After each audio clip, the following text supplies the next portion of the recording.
Hello, हजुरले आफ्नो short introduction दिदिनु। I am Sapna Maharjan, currently a full-time student at KFA Business School, currently studying the master's first semester. हजुरले Vritjobsबाट accounting and ट्याक्सेसनको course गर्दै हुनुहुन्छ नि त। सो हजुरको पहिलाको एक्सपेक्टेसन कतिको थियो अनि अहिलेको कतिको एक्सपेक्टेसन पुरा भयो जस्तो लाग्छ हजुरलाई? मैले जे सोचेर भिटमा मास्टर अकाउन्टिङ र ट्याक्सेसन क्लास जोइन गरेको मेरो त्यो एक्सपेक्टेसन चाहिँ मिट भएको छ। मास्टर्स डिग्री गरेसम्म पनि मैले चाहिँ खासमा अकाउन्टिङहरू त राम्ररी बुझेको थिएन, लाइक हामीले बुझेको भनेको कोर्स रिलेटेड थियो, तर एक्चुअलीमा हाउ इट वर्क्स भनेर चाहिँ यहीँ आएर बुझेको।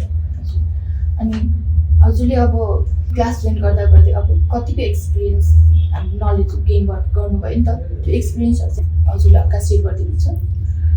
ओभरअल लर्निङ एक्सपिरियन्स चाहिँ अति नै ग्रेट छ। आज हाम्रो ट्युटर पनि कम्फर्टेबल भएको भएर होला, हामीले नबुझेको कुराहरू सबै नै राम्ररी नै बुझिराख्नु भएको छ, हामीले बुझिराख्नु भएको छ उहाँले, त्यही भएर चाहिँ लर्निङ चाहिँ धेरै नै भएको छ।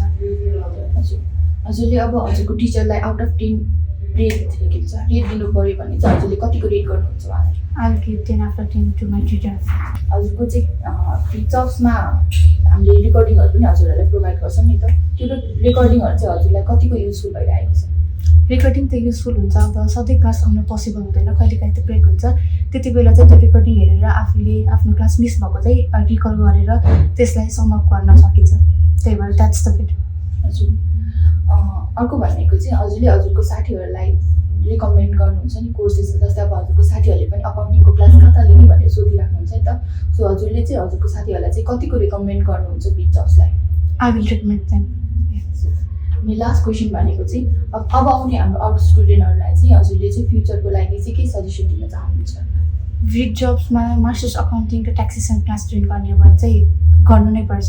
जुन लर्निङ एक्सपिरियन्स यहाँ मैले पाएको छु त्यो हजुरहरूले पनि पाउनुहुन्छ आशा गर्दछु। Thank you. Thank you.